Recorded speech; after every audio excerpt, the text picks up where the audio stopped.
Growing up, my world was a symphony of sounds. The rhythm of basketballs on the cracked pavement, the sizzle of my mama's cooking, the distant wail of sirens that were just a part of the city's song. But the sweetest sound, my own voice, I sang everywhere. In the church choir, in the shower, walking down the street.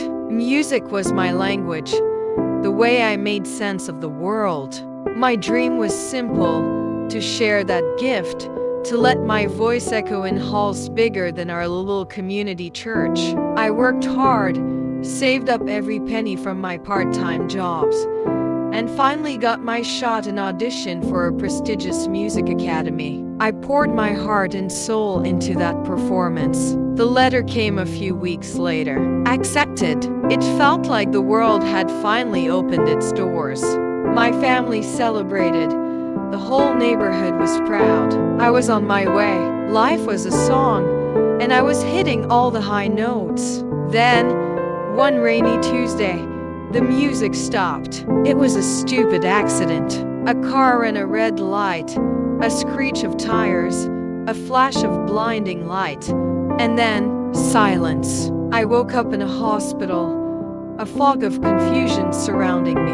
The doctor's words were gentle, but they hit me like a physical blow. There was damage, he said, struggling to find the right words. Your vocal cords, they were severely injured.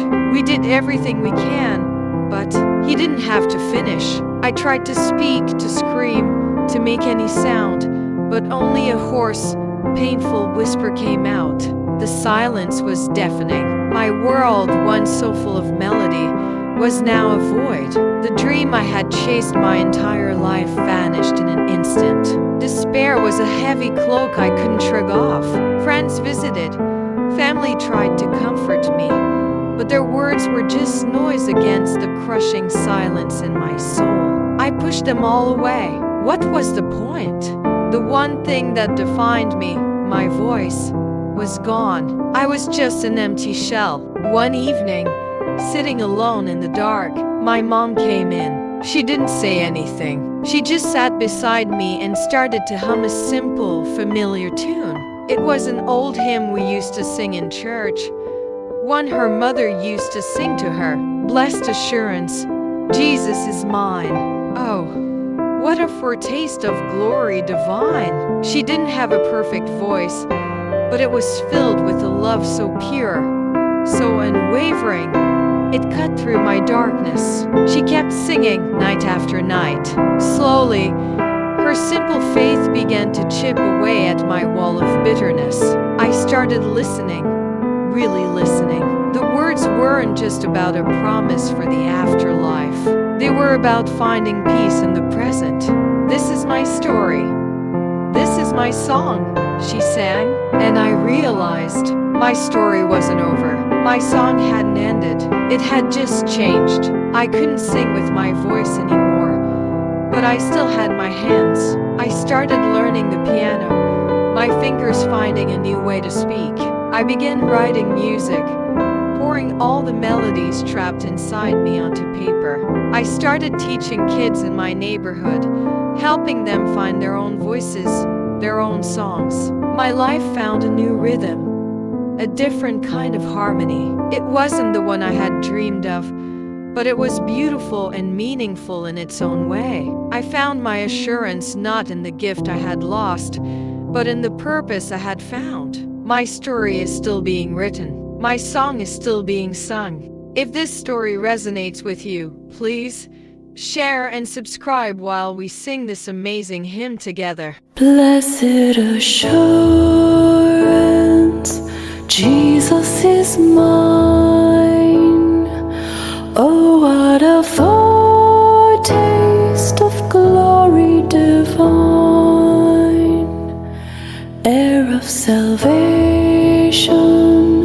purchase of God, born of His Spirit, washed in His blood.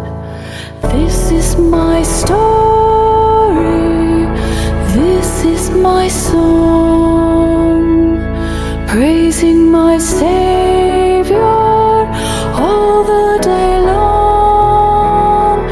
This is my story, this is my song, praising my Savior all the day long. Perfect submission, perfect delight, visions of rapture now burst on my sight. Angels descending bring from above echoes of mercy, whispers of love.